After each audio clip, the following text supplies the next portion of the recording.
प्रश्न, निम्न रेखिक समीकरण युग्म को विलोपन विधि तथा प्रतिस्थापन विधि से हल कीजिए।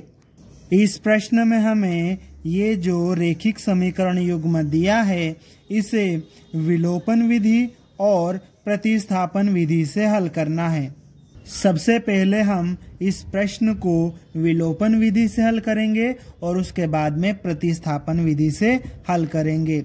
इसके लिए हम लिखेंगे हल दिया है रेखिक समीकरण युग्म और उसके बाद में हम पहले वाले समीकरण को लिख लेंगे। पहले वाले समीकरण में यहाँ पर देखो बराबर के चिन्ह के इस तरफ x और y वाले के साथ में अचर संख्या भी है, तो हम क्या करेंगे, ये जो 4 है इसको हम बराबर के चिन्ह के उधर भेजेंगे। तो इधर क्या क्या रह जाएगा, 3x माइनस 5y। इस 4 को हम इधर से बराबर के चिन्ह के उधर भेज रहे हैं, इधर ये माइनस का है, उधर जाएगा तो प्लस का हो जाएगा। इस तरह से ये हमारा समीकरण नंबर 1 हम इसको नाम दे देंगे। अब उसके बाद में क्या करेंगे, दूसरे समीकरण को हम लिख लेंगे। अब दूसरे समीकरण को लिखने के बाद में यहाँ पर देखो ये जो 2y है बराबर के चिन्ह के उधर है, उसको उठाकर बराबर के चिन्ह के इधर लाएंगे। तो ये 9x है, इसको बराबर के चिन्ह के इधर लाएंगे, उधर प्लस का था, इधर आएगा तो माइनस का हो जाएगा। इस तरह से 9x माइनस 2y बराबर 7, ये हमारा समीकरण नंबर 2 हो जाएगा। अब हमें समीकरण 1 और 2 को विलोपन विधि से हल करना है, और जब हम विलोपन विधि से हल करते हैं तो हम x या y दोनों में से किसी एक वेरिएबल को विलोपित करते हैं, और इसके लिए हम उन दोनों में से जिसको भी विलोपित करना है उसको सेम बनाते हैं। यहाँ पर हम दोनों में से किसे विलोपित करें ये हम देख लेते हैं। देखो यहाँ पर x के साथ में कितना है, 3। दूसरे समीकरण में x के साथ में कितना है, 9।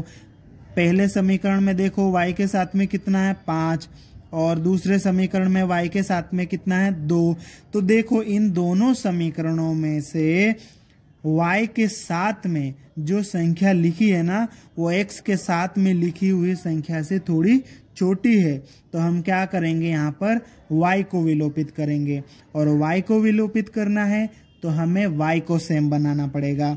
तो हम इसके लिए क्या करेंगे, तो देखो जरा समीकरण नंबर 1 में y के साथ में कितना है, 5 है, तो इसका 5 का गुणा हम समीकरण नंबर 2 में कर देंगे, और समीकरण 2 में y के साथ में कितना है, 2 है, तो इस 2 का गुणा हम ऊपर वाले समीकरण नंबर 1 में कर देंगे। ठीक है, यहाँ पर हमने इसको व्यवस्थित लिख लिया है। समीकरण 1 में 2 का तथा समीकरण 2 में 5 का गुणा करने पर अब हम क्या करेंगे, समीकरण 1 में इस पूरे समीकरण में किसका गुणा करेंगे, 2 का। तो 2 का गुणा करो, यहाँ कितना हो जाएगा, 6x हो जाएगा। ठीक है, 2 का गुणा 5y के साथ में होगा, 10y हो जाएगा। ठीक है, और बराबर 2 का गुणा 4 के साथ में करेंगे, 8 हो जाएगा। अब दूसरे समीकरण में किसका गुणा करेंगे, 5 का। पूरे समीकरण में 5 का गुणा करेंगे, 5 का गुणा करो 9 के साथ में, 45x हो जाएगा। 5 का गुणा करो 2 के साथ में, 10y हो जाएगा, और बराबर 5 का गुणा 7 के साथ में कितना हो जाएगा, ये 35 हो जाएगा। अब देखो गुणा हमने कर लिया है, उसके बाद में हम क्या करेंगे, एक लाइन खींच देंगे यहाँ पर इस तरह से। अब लाइन खींचने के बाद में हमने देखो y वाले को सेम बना लिया है। जिसको सेम बनाया है ना उसके चिन्ह देखो, दोनों के चिन्ह माइनस के हैं, मतलब दोनों के चिन्ह सेम है, तो हमें चिन्ह बदलना पड़ेगा। तो नीचे वाले समीकरण के चिन्ह हम बदलेंगे। इसका चिन्ह प्लस का है तो माइनस हो जाएगा, इसका चिन्ह माइनस है तो प्लस हो जाएगा, और इसका चिन्ह प्लस है तो माइनस हो जाएगा। ठीक है। इस तरह से 6x में से 45x घटाएंगे तो कितना आएगा, -39x आ जाएगा। और ये -10y प्लस 10y ये तो 0 हो जाएगा, ये बराबर का चिन्ह। अब 8 में से 35 को घटाएंगे तो कितना आ जाएगा हमारे पास में, ये आ जाएगा हमारे पास में -27। अब आगे इसको सोल्व कर लेते हैं हम। यहां से हमें x का मान निकालना है, ठीक है। तो ये जो -39 है x के साथ में गुणा में है, बराबर के चिन्ह के उधर जाएगा तो बटे में चले जाएगा, तो x बराबर ये -27 है, इसके बटे में आ जाएगा -39। अब माइनस को माइनस से भाग देंगे या माइनस से माइनस कैंसिल हो जाएगा और प्लस हो जाएगा, ठीक है। ये तो प्लस हो जाएगा, मतलब x का जो मान आने वाला है वो प्लस में आने वाला है, ठीक है। अब देखो ये किसी पहाड़े से कट रहे हैं क्या, बिल्कुल कट रहे हैं। 3 के पहाड़े से ये एक बार में आएगा 3, और 3 के पहाड़े से 9 3 बार में, तो ये 3 के पहाड़े से 13 बार में ये पूरा कट जाएगा, और ये 3 के पहाड़े से 9 बार में 27 कट जाएगा, ठीक है। तो इस तरह से x का मान आ जाएगा 9/13। अब x का ये जो मान है हम दोनों में से किसी भी समीकरण में रख सकते हैं। अब देखो समीकरण नंबर 1 थोड़ा सा छोटा है, तो x का ये जो मान आया है 9/13, इसको हम समीकरण नंबर 1 में रखेंगे। इसके लिए हम लिखेंगे x का मान समीकरण 1 में रखने पर, और उसके बाद में समीकरण नंबर 1 को लिख लेंगे। समीकरण नंबर 1 में इस x की जगह पर x का ये मान 9/13 हम रखेंगे, तो ये रहा 3, और x का मान 9/13 आएगा, ठीक है। इसके साथ में गुणा में -5y और बराबर 4। अब आगे इसको सोल्व कर लेते हैं, तो यहाँ पर क्या होगा, 3 का गुणा हो जाएगा इसके साथ में, तो कितना जाएगा 27 और बटे 13 -5y और बराबर 4। यहाँ पर हमें y का मान निकालना है, तो ये जो 27/13 है इसको हम बराबर के चिन्ह के उधर भेजेंगे, तो यहाँ पे रहेगा -5y बराबर के चिन्ह के उधर 4 है। 27/13 को हम बराबर के चिन्ह के इधर से उधर भेजेंगे, इधर ये प्लस का है, उधर जाएगा तो माइनस हो जाएगा, तो ये -27/13। इसको आगे हम थोड़ा सा और सिंप्लीफाई कर लेते हैं, तो ये -5y तो ऐसा ही आएगा, बराबर ये जो 13 है ना, इसको हम एलसीएम ले लेते हैं, पूरे के बटे में आ जाएगा ये 13, ठीक है। और 13 का 4 से गुणा हो जाएगा, है ना, तो 13 चौक 52 आ जाएगा, फिर माइनस और ये 27 तो ऐसे ही आ जाएगा, ठीक है। अब आगे -5y बराबर 52 में से 27 घटाएंगे तो कितना बचेगा हमारे पास में 25, और ये बटे में 13। यहाँ पर हमें y का मान निकालना है, तो ये y के साथ में -5 है ना, ये गुणा में है तो बराबर के उधर जाएगा तो बटे में जाएगा, तो y बराबर ये 25 और इसके बटे में है 13। अब ये -5 जो है बटे में जाएगा, मतलब 25 के बटे में, इसका मतलब 13 के साथ में गुणा में चले जाएगा ये, ठीक है। अब देखो यहाँ पर ये कट रहा है क्या, बिल्कुल 5 के पहाड़े से ये 25 कट जाएगा 5 बार में, और 5 के पहाड़े से ये 5 एक बार में, ठीक है। और आगे y बराबर ये जो माइनस का चिन्ह है ना, इसको कॉमन ले लेते, सबका एक साथ आ जाएगा, ये बीच में चिन्ह आ जाएगा। ये 5 आ जाएगा ऊपर वाला, और बटे में 13 का 1 के साथ में गुणा करेंगे 13 आएगा। अतः x बराबर 9/13 और y बराबर -5/13। ये हमारा इस प्रश्न का उत्तर है, जिसे हमने विलोपन विधि की सहायता से निकाला है। अब हम इस प्रश्न को प्रतिस्थापन विधि से भी हल करेंगे। प्रतिस्थापन विधि से हल करने के लिए हम लिखेंगे हल। दिया है रैखिक समीकरण युग्म, और उसके बाद में हम पहले वाले समीकरण को लिख लेंगे।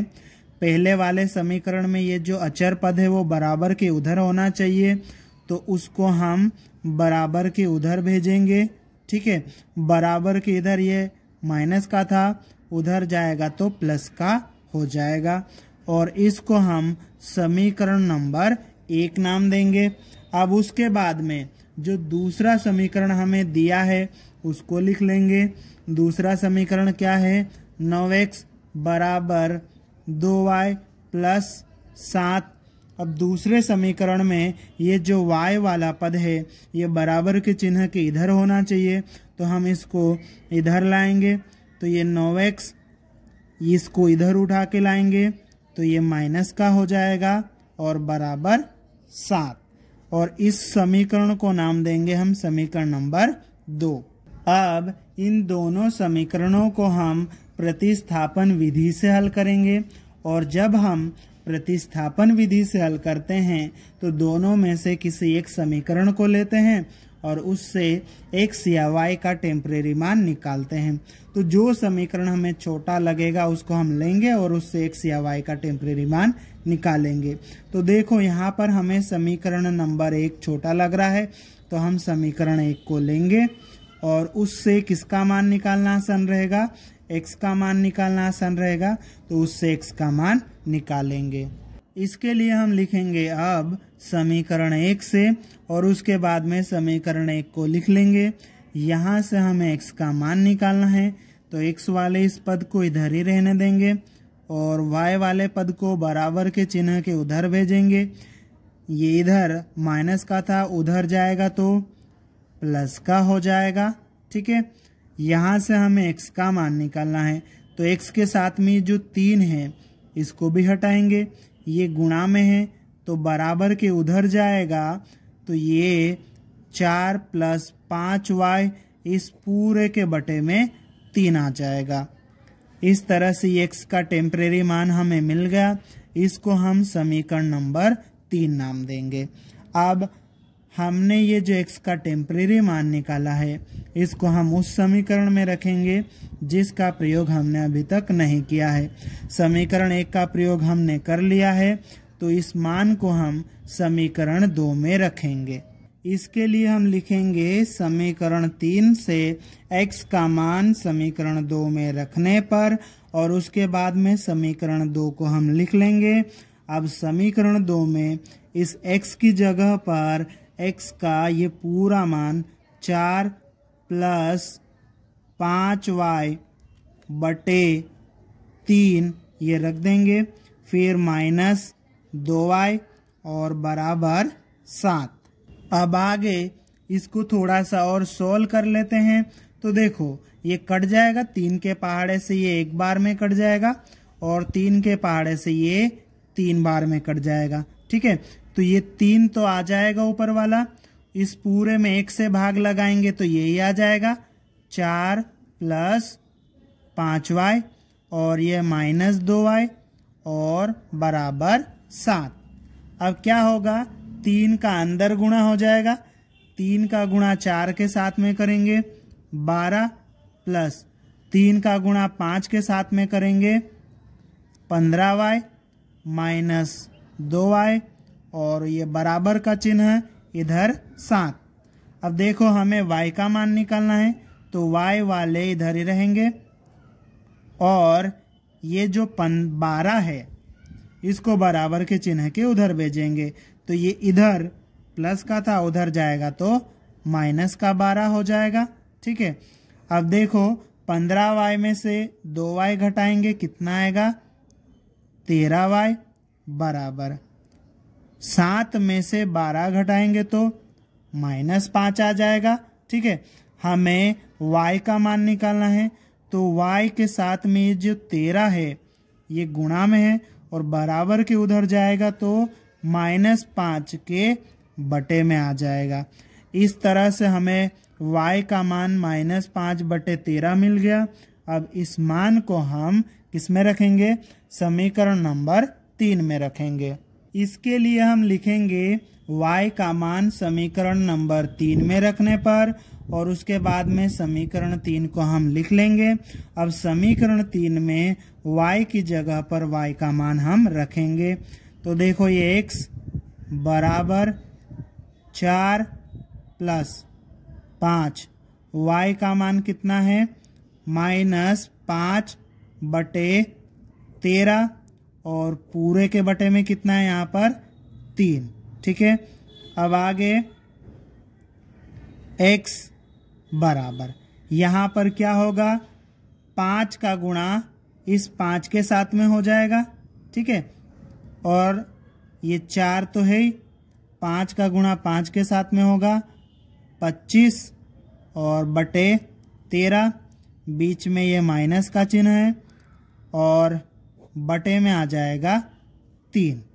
ठीक है, अब देखो आगे इसको और हम सोल्व करेंगे तो क्या हो जाएगा? यहाँ पर इस 13 का हमें एलसीएम लेना पड़ेगा, तो x बराबर, तो इस पूरे के बटे में यहाँ पर आ जाएगा 13।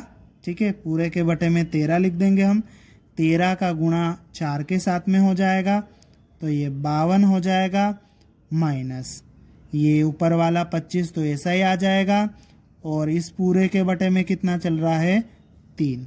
ठीक है, अब आगे इसको और सोल्व करेंगे तो x बराबर 52 में से 25 घटाएंगे तो कितना आ जाएगा? 27, और इसके बटे में कितना है? 13, और पूरे के बटे में कितना है? 3। अब देखो यहाँ पर क्या होगा, सीधा सा हम कर लेते हैं कि ये जो 27 है ना, इसके बटे में 13 है और पूरे के बटे में ये 3 है। ठीक है, तो ये 27/13 तो आएगा, और ये जो 3 है ना पूरे के बटे में है, तो ये क्या होगा? इस बटे के चिन्ह को हम हटाएंगे तो गुणा का चिन्ह लगेगा, और ये जो 3 है ये उल्टा हो जाएगा, मतलब 1/3 हो जाएगा। ठीक है, तो ये 3 से एक बार में कट जाएगा और 3 से ये 27 9 बार में। ठीक है, तो इस तरह से यहाँ पर क्या आ जाएगा? x बराबर ऊपर 9 और बटे में 13। अतः x बराबर 9/13 और y बराबर -5/13, ये हमारा उत्तर है जिसे हमने प्रतिस्थापन विधि से निकाला है। इस प्रकार से हमने इस प्रश्न को विलोपन विधि और प्रतिस्थापन विधि दोनों विधियों से हल कर दिया है। इस तरह से हमारा ये उत्तर कंप्लीट होता है।